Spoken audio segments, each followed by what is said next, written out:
What's going on, guys? This is Davis, and today we're going to take a look at how to use a USB external microphone with an iOS device. Let's get into it.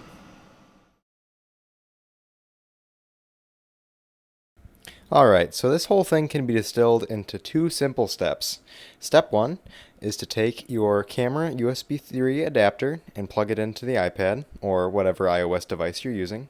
And then step 2 is to take the USB from the microphone and plug that into the USB port of the camera USB 3 adapter. And once that's done, your microphone's ready to go. At this point, I go through and I open up the Voice Memos app, and I demonstrate that, hey, it's working great.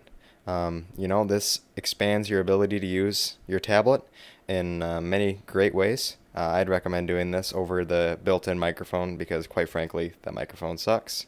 But anyway, I hope you enjoyed this video, and if you did, feel free to like, comment, and subscribe, and I'll see you in the next one.